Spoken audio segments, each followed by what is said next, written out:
vamos a ir a la palabra del Señor, hermanos, en esta mañana. Hemos estado ya estudiando acerca del libro de Filipenses, así que acompañen por favor a la epístola del apóstol Pablo a los Filipenses. Recordar que el tema general de esta epístola es el gozo, la alegría, ¿verdad? La felicidad plena de ser de un mismo sentir en el Señor, en el ministerio, en la obra, en la oración, en la comunión, en el amor, en el servicio. Son varios aspectos que vamos a estar viendo a lo largo de este estudio de esta epístola a los Filipenses. Pero muy particularmente el gozo de ser de un mismo sentir en Cristo en el sufrimiento, en el dolor, en la angustia, en la persecución, en la aflicción. Y eso vamos a ver hoy día con más detalle. Ya vimos Filipenses capítulo 1, del 1 al 11. Ya hablamos acerca, ¿verdad?, de cómo Pablo saluda con tanto cariño a los hermanos, con mucha gratitud, con un sentimiento muy profundo, ¿verdad?, en su corazón, y orando con gozo, con un sentir, ¿verdad?, muy cariñoso. Vimos, ¿verdad?, que en general el motivo de por qué Pablo escribe a la iglesia en Filipos, la razón por la que él les envía esta epístola, con este tema, ¿verdad?, tan especial, el gozo de ser un mismo sentir en el Señor, la razón de esta epístola es principalmente por gratitud. Gratitud por el apoyo económico, ¿no es cierto?, que los hermanos de Filipenses estaban dando al ministerio del apóstol Pablo.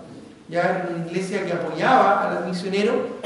También el motivo, que lo vamos a ver a través del estudio que estemos desarrollando de esta epístola, también otro motivo es la preocupación que el apóstol Pablo tenía de reconciliar algunos líderes de la iglesia que estaban al parecer algo enemistados, o por lo menos necesitaban, ¿verdad?, volver a este gozo de un mismo sentir en Cristo. Motivarlos a crecer, a seguir creciendo, avanzando en su servicio al Señor, en su compromiso a la obra, siguiendo fieles al Señor con gozo, ¿verdad?, y dejando que Dios obre en sus vidas, que termine aquella obra que comenzó en sus vidas y que la perfeccionará hasta la venida de Cristo. Y por supuesto expresarles de manera muy sentida, muy afectuosa su afecto ya especial que el apóstol Pablo tenía hasta esta iglesia de los Filipenses. Y ahora, el día de hoy, en Filipenses 1, el capítulo 1, versículos 12 en adelante, del 12 al 26, vamos a ver cómo el apóstol Pablo aquí muy rápidamente, al iniciar su carta a los Filipenses, abre su corazón para expresarle, ¿verdad?, algunas vicisitudes que él está enfrentando, algunos problemas que él está enfrentando por causa del Evangelio. Ya, alguna oposición, algunas aflicciones por causa de mantenerse fiel en el Evangelio, pero le escribe esto, ¿verdad?, no solo contándole la oposición que él está teniendo, los problemas que ha tenido. Recordemos que Pablo está escribiendo desde la cárcel por predicar el Evangelio, experiencia que ya tuvo allá en Filipos 12 años atrás cuando comenzó con la iglesia en Filipos, ¿verdad?, pero que ahora nuevamente estando en la cárcel les comento un poco, ¿verdad?, esta experiencia, pero con un sentir muy particular, porque aquí no está en ningún momento Pablo quejándose, o en ningún momento le vemos, ¿verdad?, angustiado, contándole, ¿verdad?, sus quebrantos y sus pesares, sino todo lo contrario. Básicamente lo que vemos acá es la actitud del apóstol Pablo de cómo glorificar a Dios en medio de la prueba, cómo exaltar a Dios en medio de la aflicción, cómo compartir el Evangelio aprovechando un periodo, ¿verdad?, un momento de dificultad. Y eso es lo que vamos a ver ahora en el estudio de esta mañana en Filipenses capítulo 1, de los versículos 12 al 26. Voy a dar lectura primeramente y luego vamos a ir desarrollando el tema. Dice así, del 12 al 26. Quiero que sepáis, hermanos, que las cosas que me han sucedido han redundado más bien para el progreso del Evangelio. ¿Ya? Eso es lo que Pablo ya inmediatamente establece como un punto fuerte en su epístola. ¿Ya? El progreso del Evangelio.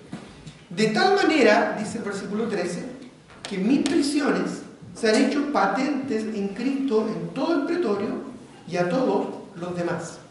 Y la mayoría de los hermanos, cobrando ánimo en el Señor con mis prisiones, se atreven mucho más a hablar la palabra sin temor. Algunos, a la verdad, predican a Cristo por envidia y contienda, pero otros de buena voluntad. Los unos anuncian a Cristo por contención, no sinceramente, pensando añadir aflicción a mis prisiones, pero los otros por amor, sabiendo que estoy puesto para la defensa del Evangelio. ¿Qué pues? Que no obstante, de todas maneras, o por pretexto o por verdad, Cristo es anunciado.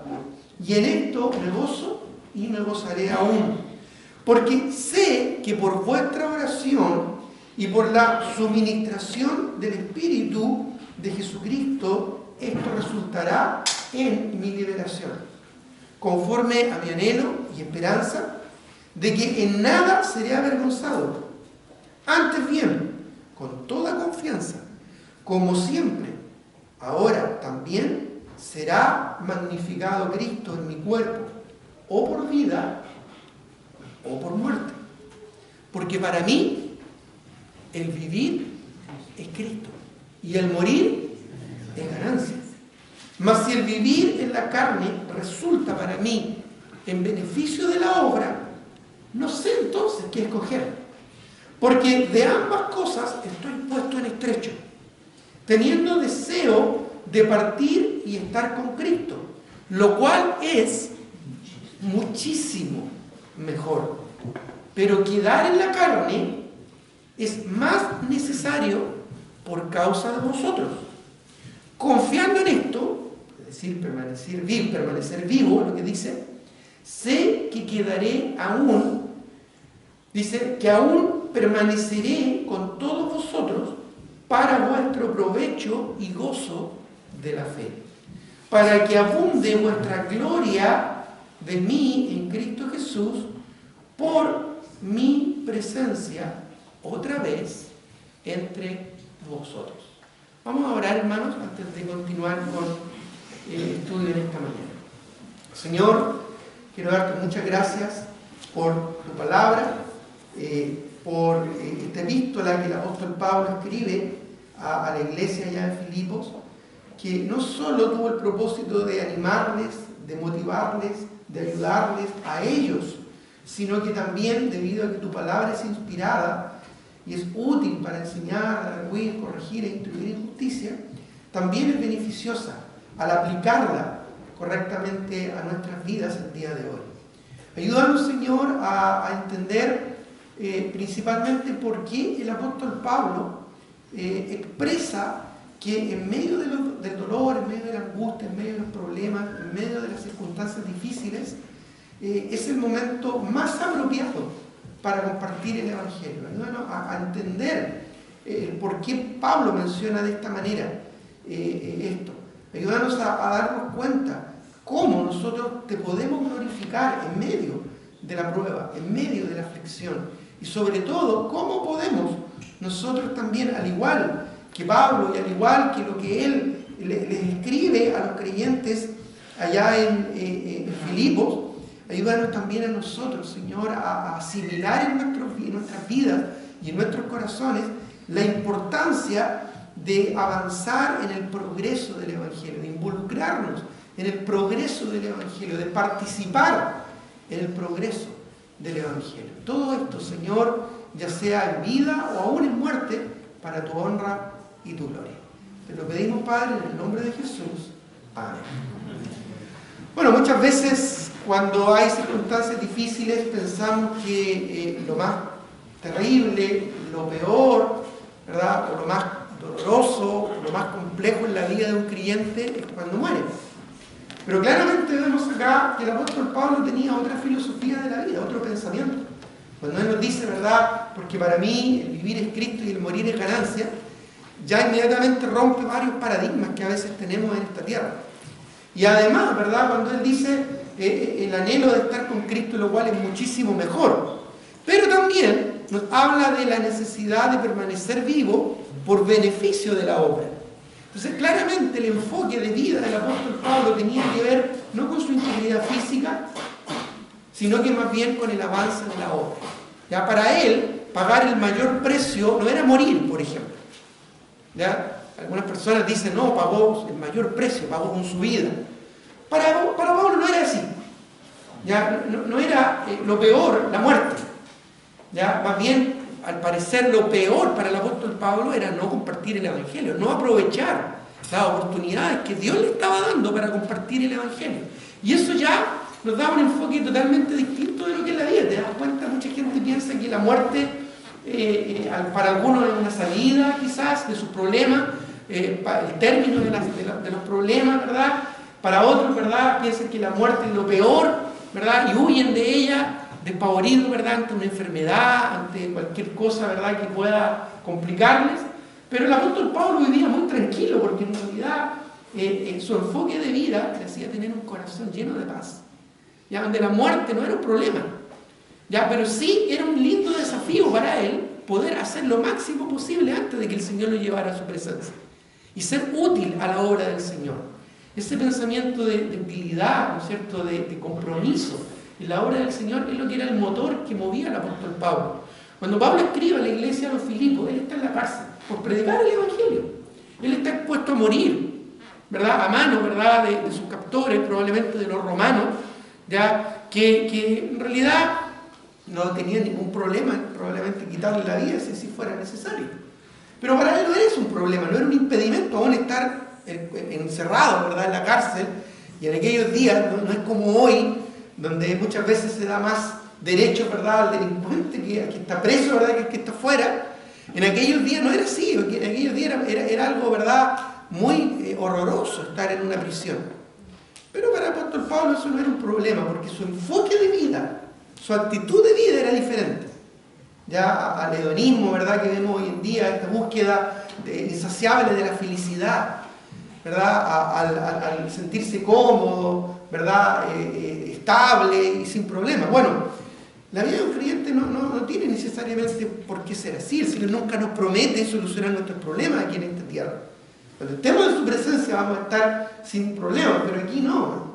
Todo lo contrario, el Señor nos dice, en el mundo tendréis aflicción, pero confiad, yo he vencido al mundo. Cualquiera pues que quiera vivir piadosamente en Cristo Jesús, ¿verdad?, dice la palabra de Dios, padecerá persecución. Claro, lo que pasa es que a veces estamos resguardados de todo esto y nos sentimos muy cómodos. Y como que nuestra filosofía de vida se adapta de alguna manera, se amolda a ese pensamiento de comodidad y estabilidad. Por eso es que también el apóstol Pablo, cuando escribe a la iglesia en Roma, allá en Romanos capítulo 12, les dice así que, hermanos, os ruego, es un ruego del apóstol, ¿verdad?, por la misericordia de Dios, que presentéis vuestros cuerpos en sacrificio vivo, algo que a veces nos cuesta a nosotros, ¿verdad?, sacrificarnos a nosotros mismos, sacrificar a nuestra familia, a nuestros hijos, ¿verdad?, o sacrificar nuestra comodidad, nuestra tranquilidad, ¿verdad?, en beneficio del Señor. Dice, os ruego que os presentéis como sacrificio vivo, santo, agradable a Dios. No es buscar agradarnos a nosotros mismos, sino al Señor. Dice, sacrificio vivo, agradable al Señor, que es vuestro culto racional. Y luego añade, no os conforméis a este siglo. No amoldéis vuestro entendimiento a este mundo, que busca solo el placer, que busca solo la comodidad, que busca solo la tranquilidad y la estabilidad, y que busca no tener problemas. ¿Verdad? ¿Cuántas veces escuchamos de personas decir, no, yo no quiero tener ningún problema, así que no me meto con nadie, y así nadie se mete conmigo? No, yo no quiero tener ningún problema, yo quiero estar tranquilo. Muchas veces pensamos así. Bueno, cuando vemos al apóstol Pablo, no vemos ese pensar, ¿verdad? Si él hubiera querido estar tranquilo, se habría retirado, ¿verdad?, se habría ido a un lugar o vuelto a Tarso, donde él nació, donde estaba su familia. Pero como que él se metía en problemas casi como por gusto. Realmente es sorprendente todo lo que el apóstol Pablo tuvo que que enfrentar, pero es porque él tenía una motivación mucho más profunda, mucho más permanente, ¿no es cierto?, que a veces la que nosotros mismos tenemos. ¿Ya? Y aquí él, abriendo un poquito su corazón con estos hermanos que tenía tanto afecto en Filipo, ya les cuenta un poquito, ¿verdad?, de su condición y cómo, ¿verdad?, en medio de esa circunstancia difícil, él, ¿verdad?, está activo haciendo lo más importante, ¿verdad?, que él considera que es la obra del Señor. ¿Ya? Por eso es que, en primer lugar, ahí en Filipenses, ¿verdad?, capítulo 1, ya podemos ver que él estaba dispuesto a glorificar a Dios en medio de la aflicción, de la prueba, ¿ya? Y él, ¿qué es lo que hacía en este sentido? Bueno, estaba anunciando el Evangelio en cualquier circunstancia que se le presentara, ¿ya? Y de esa manera él estaba glorificando a Dios. ¿De qué manera tú estás glorificando al Señor? Bueno, una forma que lo puedes hacer es anunciar el Evangelio en medio de cualquier circunstancia, aún por muy difícil que ésta sea. Dice, por ejemplo, nuevamente, quiero, ¿ya? Y quiero implica que Pablo está voluntariamente, ¿verdad?, haciéndole saber a ellos algo que él quería que ellos supieran. Dice, quiero que sepáis, hermanos, que las cosas que me han sucedido, al parecer los filipenses ya sabían que Pablo estaba en la cárcel, quizás estaban preocupados por su integridad física, ¿ya? Dice, han redundado más bien para el progreso del Evangelio. Entonces, en el fondo, la respuesta inmediata, quizás que Pablo da a los creyentes de Filipo por la preocupación que ellos tenían de él, de algo que hayan escuchado, ¿verdad?, de él, de su condición actual, lo primero que le dice es que esto que está enfrentando es algo bueno, porque es para el progreso del Evangelio. Dice luego el versículo 13, de tal manera, y aquí explica un poquito cómo, ¿ya? De tal manera, ¿ya?, que ha sido de progreso del Evangelio, de tal manera, el versículo 13, que mis prisiones, ya claramente expresa, ¿verdad?, su condición de presidiario, que mis prisiones se han hecho patentes en Cristo. Dice, en todo el pretorio. Bueno, patente es algo evidente, es lo opuesto a latente, es algo oculto, es algo que está, pero no es muy notorio. Patente es algo que se muestra, es algo que es evidente, algo que es notorio. Dice, se han hecho patentes en Cristo en todo el pretorio. Bueno, la guardia pretoriana ya eran los soldados de élite que generalmente estaban para resguardar a personas importantes.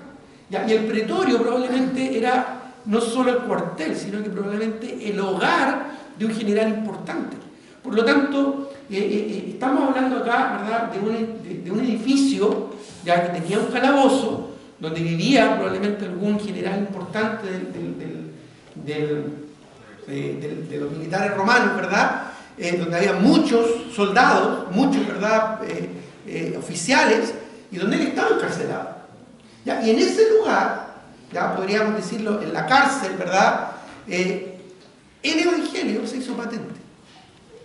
Y esto no es casual, es porque él aprovechó probablemente cada ocasión, cada oportunidad para compartir el Evangelio. Por eso dice, se ha hecho patente en Cristo en todo el pretorio, y incluso añade, y a todos los demás, quizás incluso otros presos, quizás incluso familiares de otros presos, ¿verdad?, o incluso de soldados romanos, de oficiales romanos, ¿verdad?, que estaban en ese momento en este lugar.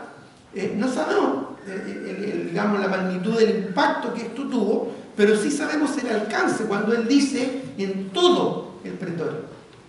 Es decir, no fue un preso, ¿verdad?, que pasó desapercibido en aquel lugar, y el mensaje que él compartía tampoco fue un mensaje que pasó inadvertido por los que estaban en este lugar.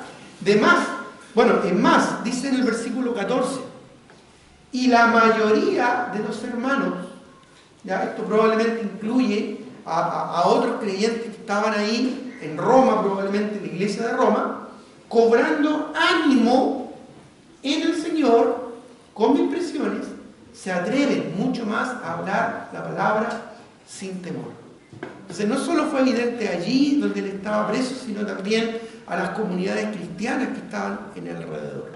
Por eso es que pensamos que estaba preso en Roma, ¿ya? Ahora, esto era algo que los filipenses sabían, conocían. Recuerda cómo inició, cómo comenzó la iglesia en Filipos, ¿te acuerdas o no? La primera persona que se convirtió fue Lidia, luego fue liberada una muchacha endemoniada, pero luego, cuando fueron ellos, ¿verdad?, por el alboroto que esto generó, puestos en la cárcel allá en Filipos, ¿verdad?, cuando vino el terremoto, ¿verdad?, uno de los primeros convertidos al inicio de esta iglesia fue el carcelero de allá de Filipos. Así que Pablo se estaba especializando, ¿verdad?, en evangelismo carcelario. Estaba sacando una maestría, parece aquí, ¿verdad?, en evangelismo carcelario. Es decir, no importa la oportunidad, o no importa lo difícil o las circunstancias, para él era una oportunidad de avanzar en el progreso del evangelio. Y esto generó ánimo y motivación a muchos de los que estaban ahí alrededor, creyentes de otras iglesias que también, ¿verdad?, viendo la valentía, se envalentonaron, ¿verdad?, y también se sintieron animados, motivados, ¿verdad?, a compartir la palabra. Y hay dos palabras importantes: sin temor. ¿Te das cuenta que a veces nosotros tenemos temor cuando compartimos el evangelio? ¿Ya? ¿Por qué muchos creyentes no evangelizan? ¿Por qué muchos creyentes, cuando hacemos, ¿verdad?, evangelismo, salida evangelística, o cuando están frente a un familiar o a un conocido, ¿verdad?, no evangelizan? La mayoría de las veces no es porque no saben. Algunos ya llevan años en los caminos del Señor. La mayoría de las veces porque tienen temor. Ahora, ¿temor a qué? ¿Temor a que te rechacen? ¿Temor a que te digan que no? ¿Temor a que se burlen de ti?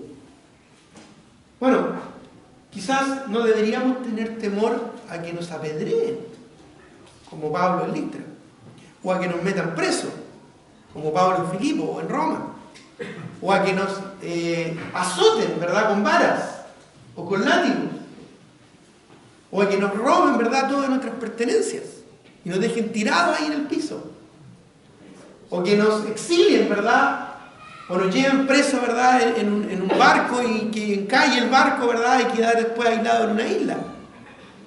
Entonces, cuando nosotros nos damos cuenta que a veces nos fijamos, ¿verdad?, o tenemos temores, o a veces, ¿verdad?, tenemos cierta resistencia a quedar expuestos, en realidad es porque no estamos comprendiendo la importancia y el valor de lo que tenemos, que es el evangelio. Es porque estamos dando demasiado valor a nuestra comodidad. ¿Y no será que eso sea un ídolo en nuestro corazón?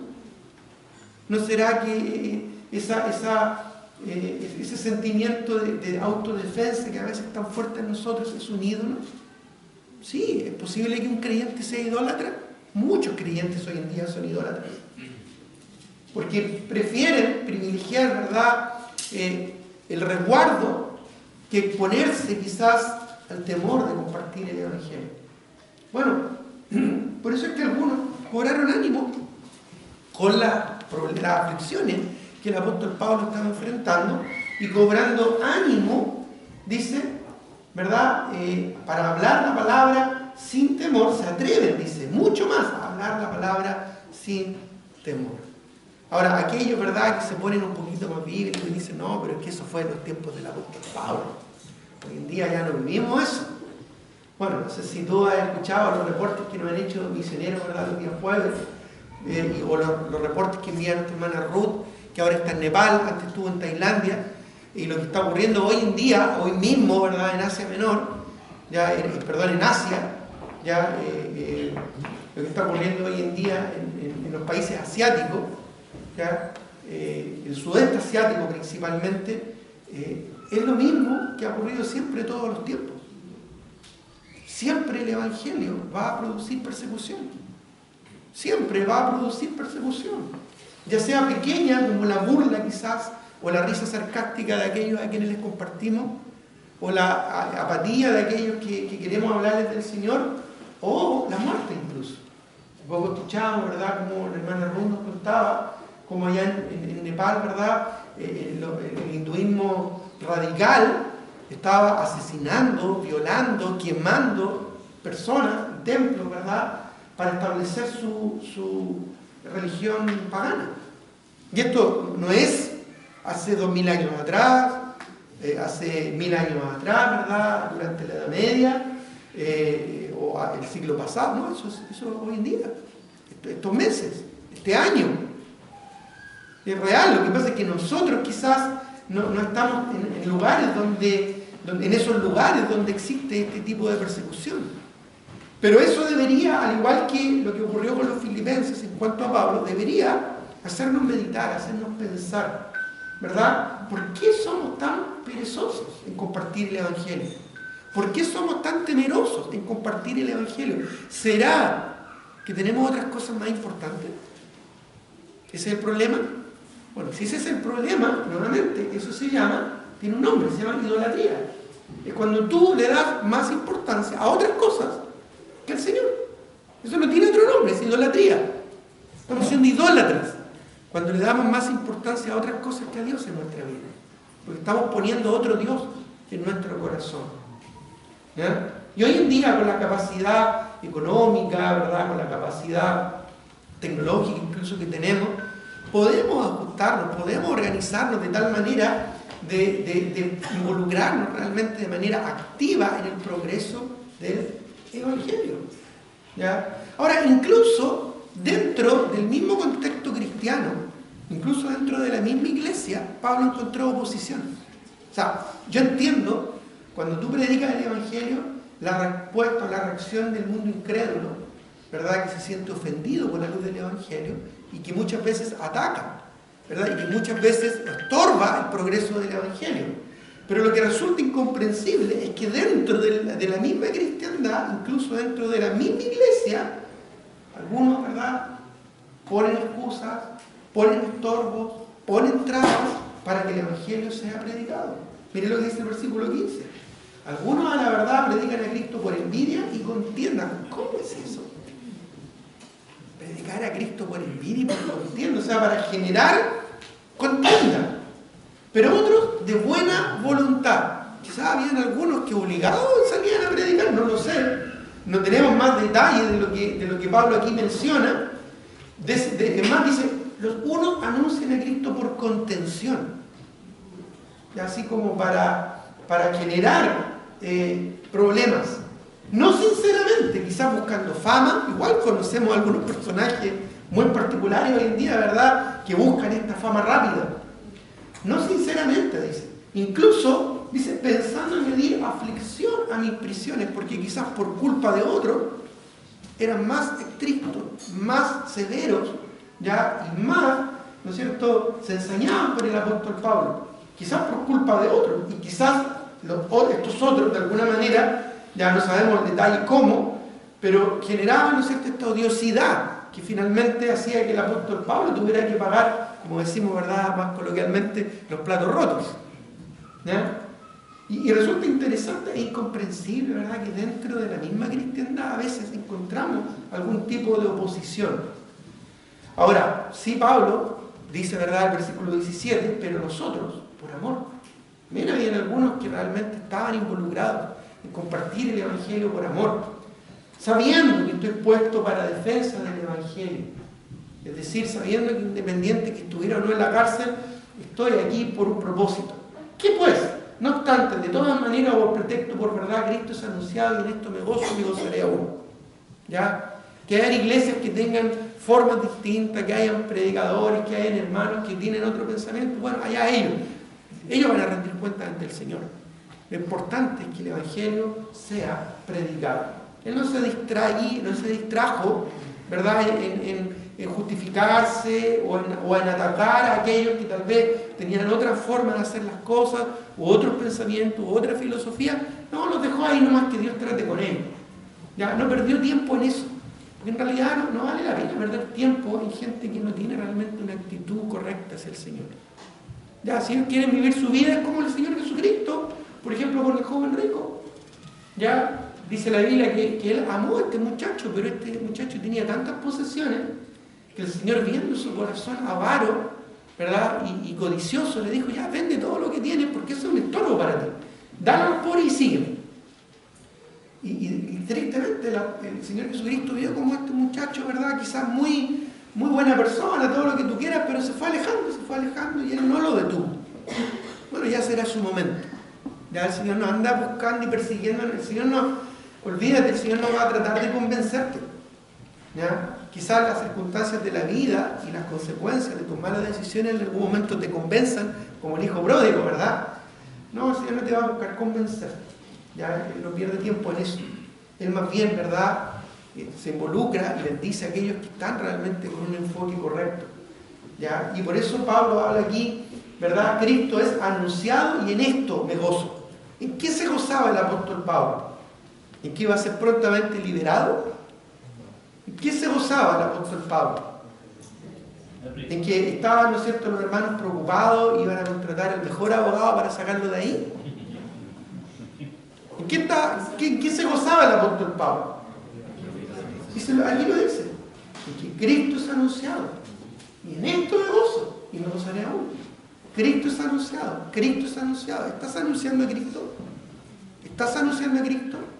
¿O te preocupan más, verdad, tu tranquilidad, no meterte en problemas con nadie, no perder tu trabajo, que no te aíslen en el colegio, que no te menosprecien en la universidad o en el instituto, que no tener problemas con tu familia? ¿De qué estás más preocupado? ¿Realmente sientes que es importante en tu vida compartir el Evangelio?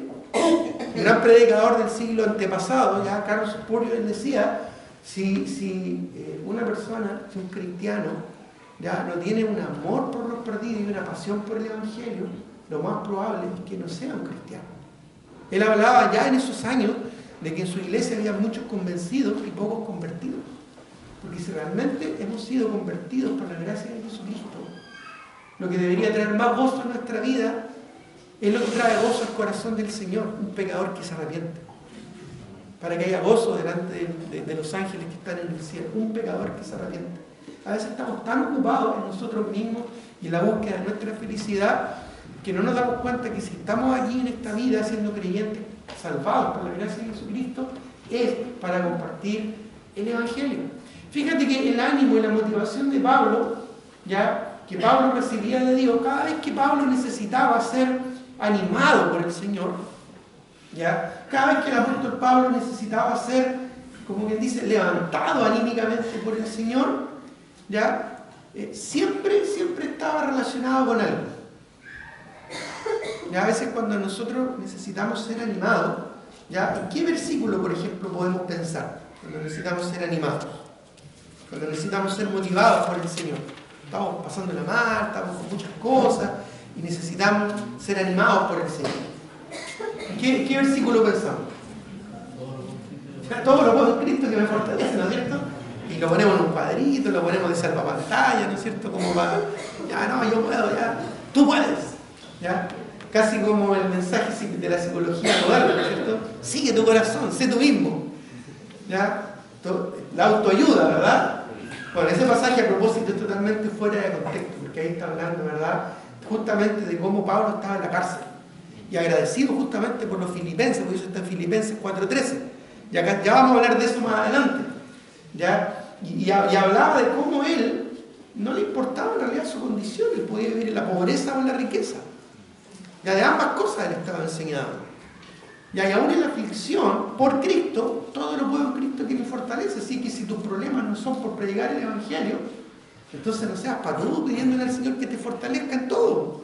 No, Él no te va a fortalecer en tus niñerías, en tu inmadurez, en tus decisiones fuera de la palabra y de la voluntad de Dios. Él te va a fortalecer cuando tú realmente estés sufriendo por hacer la voluntad de Dios. Es el contexto de ese pasaje, Filipenses 4:13. ¿Ya? Ahora, cada vez que Pablo necesitaba ser animado y el Señor le motivaba, miren lo que dice Hechos 23:11. Si no alcanzas ahí, puedes simplemente poner atención. ¿Ya? ¿Qué le dijo el Señor? Dice, a la noche siguiente se le presentó al Señor y le dijo, en este contexto Pablo estaba también nuevamente preso, era su costumbre parece, ¿ya? Dice, esa noche siguiente se le presentó el Señor y le dijo, y en algunas Biblias está en rojo porque son palabras del Señor. Entonces el mismo Señor fue a consolar, a animar a Pablo. ¿Y qué le dice? Ten ánimo, Pablo, pues como has testificado de mí en Jerusalén, así es necesario que testifiques también en Roma. Ten ánimo. Ahora, ¿cómo el apóstol Pablo estaba testificando en Jerusalén? en la cárcel, ¿verdad? Encarcelado injustamente. Él llega a Jerusalén, va al templo, ¿verdad? Va con otros 2 hermanos de la iglesia que eran judíos, pero lo confunden con gentiles, y los mismos judíos, ¿no es cierto?, su propio pueblo lo manda a la cárcel. Y ahí pasó un tiempo, ¿verdad? Y los gobernantes no lo quisieran soltar. ¿Por qué? Porque esperaban que les pasara dinero, una coima. Entonces Pablo se ve obligado a apelar a César. ¿Pero sabes por qué apela a César? Él fue estratégico, un buen misionero. Porque él quería un pasaje gratis a Roma. Y como el Señor le dijo aquí, ¿verdad? Que iba a tener que testificar en Roma, así como estaba testificando en Jerusalén. Entonces Pablo, ¿verdad?, ni tonto ni perezoso, dijo, bueno, que me paguen los mismos romanos el pasaje. Así que apeló a César. Interesante, ¿verdad? Entonces, cada vez que él necesitaba ánimo y apoyo, le decía, ánimo Pablo, la cosa puede ser más difícil, te puede poner peor. ¿Ya? Como has testificado de mí aquí, en estas condiciones, así también es necesario que tú lo hagas en Roma. Entonces, parece que este muchacho, ¿verdad? Pablo era un hijo del rigor, era un hombre que los problemas, las dificultades, ¿no es cierto?, no lo amedrentaban, no lo amilanaban. No era un pusilánime de corazón como los días de Gedeón, cuando Gedeón le dice, ¿verdad?, al pueblo, los que sean pusilánimes de corazón, los que tengan miedo y temor, váyanse, no quiero que desanimen al resto. Ya, y después otro grupo más salió y solo con 300 logró la victoria Gedeón.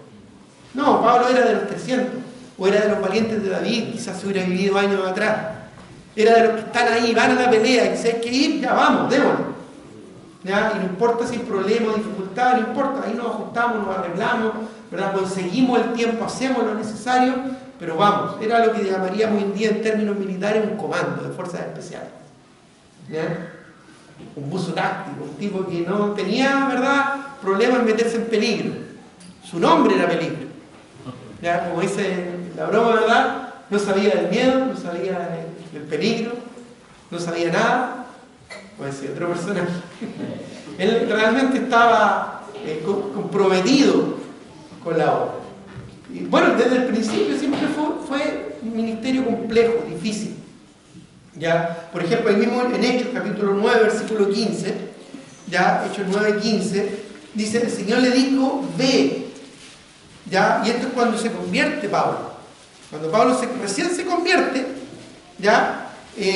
Cuando él recién llega a Cristo, ¿ya? Y le es enviado otro creyente, otro discípulo llamado Ananías, a donde él estaba, ¿ya? Y Ananías no sabía si ir o no ir porque Pablo antes era Saulo, que era un perseguidor de la iglesia. Entonces el Señor le dice, ¿verdad?, aquí a Ananías, le dice, ve, porque instrumento, dice, escogido me es este, para llevar mi nombre en presencia, miren lo que dice, de los gentiles y de reyes y de los hijos de Israel. ¡Wow! ¡Qué tremendo ministerio! ¿Te gustaría un ministerio así? Estar entre los grandes compartiendo el evangelio. ¿Qué creyente no le gustaría un ministerio así, no es cierto? De poder compartir el evangelio, ¿verdad?, a todos, y incluso a los reyes, ¿verdad?, y a la gente importante de este mundo. Solo que había una letra chica en el contrato. Miren lo que dice el versículo 16. Porque yo le mostraré cuánto le es necesario padecer por mi nombre. La letra chica, ¿no es cierto?, del contrato. Así que desde un principio el apóstol Pablo sabía lo que era glorificar a Dios en medio de las circunstancias difíciles. ¿Ya? De hecho, incluso cuando Pablo transmite su visión, ya transmite su visión, transmite su corazón a sus discípulos, ya, porque él discipuló a varios, ¿verdad? ¿Cuál es el discípulo, digamos, más conocido del apóstol Pablo? ¿Quién? Timoteo. Así que vamos a Timoteo, vamos a 2 Timoteo, capítulo 2, ¿ya? 2 Timoteo, busquémoslo por favor. 2 Timoteo, capítulo 2, versículo 3. Cuando Pablo le transmite su escuela, ya, su visión a su discípulo Timoteo, miren lo que le dice. 2 Timoteo 2, 3. Le dice, tú pues sufre penalidades. Miren lo que dice, como buen soldado de Jesucristo. Pablo era un soldado. ¿Ya? Él no estaba ahí, ¿verdad?, para dormir en laureles, estaba para estar en el combate. Él se preparó para el combate. Bueno, esa actitud es la que hoy en día nosotros también necesitamos, hermano. Y así como Pablo transmite su visión, su escuela, ¿verdad?, a sus discípulos, nosotros también hoy en día necesitamos entender que estamos en una guerra espiritual, una batalla. Y lo que está en riesgo no son territorios o límites, no es nacionalismo, ¿verdad?, ni bandera. Lo que está en riesgo es el alma de las personas. Almas que están condenadas al infierno eterno, la perdición del alma de la gente. Por lo tanto, necesitamos, ¿verdad?, de alguna manera impregnarnos de esta visión, de esta actitud guerrera que tenía el apóstol Pablo. ¿Ya? Por eso es que Pablo regularmente él hablaba a Timoteo, ¿verdad? No tengas miedo, no tengas temor, nadie te menosprecie. Enciende el fuego que hay en ti. Sufre penalidades como buen soldado de Jesucristo. Nadie te menosprecie. Pablo siempre le estaba inyectando ánimo, ¿verdad?, a Timoteo. Quizás Timoteo era uno de los creyentes en su momento que no era como muy activo. Y Pablo siempre le está animando y siempre le está motivando a salir del letargo. Predica la palabra, insta, a tiempo y fuera de tiempo también. Cuando sea conveniente y cuando no sea conveniente, dale nomás, predica. Predica a Cristo porque vendrán tiempos peligrosos. Pablo le trata de transmitir su escuela. ¿Te fijas a veces que cuando ya uno ya pasa cierta edad, uno dice, ¿no es cierto?, ¿verdad?, la escuela antigua. ¿Ya? O uno dice, no, antiguamente, ¿no es cierto?, en mis días, ya uno se iba al colegio que lloviera, ¿verdad?, y se ponía una bolsa nomás en los zapatos y llegaba todo mojado al colegio. Hoy en día caen unas gotitas nomás y ya se suspenden las clases. Ya, yo me acuerdo cuando a veces iba al colegio, literalmente cruzando ahí un puente que antes existía, ahora ya no existe, el puente Ocoa, y agarrándome de la baranda para que el viento no me llevara. ¿Ya? Y mi mamá, ¿tú crees que me decía, oh, mijito, ¿cómo va a ir hoy día al colegio? Hace tanto frío, que va a llegar mojado, se va a resfriar. Partía muy mal nomás. ¿Ya? Y si no quería ir, mi mamá me llevaba de la oreja, pero ¿ya? Y uno dice, no, antiguamente, ¿verdad? Bueno, aquí vemos más antiguamente cómo el apóstol Pablo tenía una actitud guerrera. Y eso nos falta hoy en día. Ya, entender que estamos en una batalla, estamos en una guerra espiritual. Estamos realmente en un tiempo complejo. Cristo viene pronto. El mundo que conocemos, tal como lo conocemos, hermanos, va a cambiar. La estabilidad que conocemos hoy en día se va a acabar. Cristo nos va a venir a buscar y nos va a llevar a su presencia. Y aquí en la tierra, después que nos hayamos ido, va a quedar la escoba. Por 3 años y medio la gente va a pensar que está en una utopía política, social, económica, solo para descubrir con horror que a la mitad de los 3 años y medio el demonio, el anticristo, va a tomar el control de este mundo. Y como ya no va a estar el Espíritu Santo en este mundo, se va a volcar en la idolatría, el paganismo más terrible. Y las personas que lleguen a conocer al Señor en ese periodo horrible van a perder literalmente su cabeza. Los van a decapitar. Va a haber genocidio, va a haber muerte, va a haber realmente lo que llaman hoy en día violación a los derechos humanos. Eso no va a ser nada. Eso no va a ser nada en comparación con lo terrible que va a ser la gran tribulación. Como dijo el mismo Señor Jesucristo en Mateo 25, cual nunca la ha habido sobre la faz de la tierra, ni el holocausto, los días, ¿verdad?, de la Segunda Guerra Mundial, ni las bombas de Hiroshima van a ser tan terribles como lo que va a ser la gran tribulación. Es mucho peor, así que el mundo no va a mejorar, el mundo no va a avanzar, el mundo no va a evolucionar a un contexto mejor, el mundo está condenado, está perdido. Incluso después de eso, cuando Cristo venga y establezca su reino después de un periodo de 1000 años, ¿sabe lo que va a pasar con esta tierra? Va a desaparecer. Dice que los elementos ardiendo serán quemados. Entonces, ¿para qué aferrarnos tanto a esto que es temporal? Necesitamos entender, hermanos, que queda poco para la venida de Cristo, nos queda poco tiempo, hay mucho que hacer. Y la batalla cada vez se pone más cruda cuando se ve que la batalla está terminada. ¿Qué hacen los ejércitos? Tiran todo lo que tienen. Y eso es lo que vemos hoy en día. El diablo está tirando todo su arsenal. ¿Y qué estamos haciendo nosotros como hijos del Señor? Durmiendo en el laurel. Cómodos, ¿verdad? Tranquilos, preocupados quizás de no perder nuestras amistades, de no perder nuestras relaciones. Quizás nos preocupa no perder nuestro trabajo, quizás nos preocupa no poder sacar un mejor estudio, ganar más dinero. Y no realmente lo importante, que es el progreso del Evangelio. el progreso del Evangelio. El evangelismo en situaciones difíciles, complejas, ya fue habitual en el ministerio del apóstol Pablo. Fue lo normal. Ya él quizás si hubiera estado hoy en día, acá, ¿verdad?, en nuestro tiempo, en nuestro contexto, ¿no es cierto?, cultural, social, político y de país que tenemos nosotros hoy en día, quizás no sabría qué hacer. Estaría pensando, ¿qué hago para meterme en problemas? Miren lo que dice 1 Tesalonicenses 1, 4 al 9. 1 Tesalonicenses 1, 4 al 9. Antes de Timoteo, está Tesalonicenses. 1 Tesalonicenses 1, ¿lo tiene ahí? ¿Ya? 4 al 9 dice: porque conocemos, hermanos amados de Dios, vuestra elección, pues nuestro evangelio no llegó a vosotros en palabras solamente, sino también en poder, en el Espíritu Santo, en plena certidumbre, como bien sabéis cuál fuimos entre vosotros por amor de vosotros. Y vosotros vinisteis a ser imitadores de nosotros y del Señor, recibiendo la palabra, miren lo que dice, en medio de gran tribulación. En medio de gran tribulación. ¿Cómo?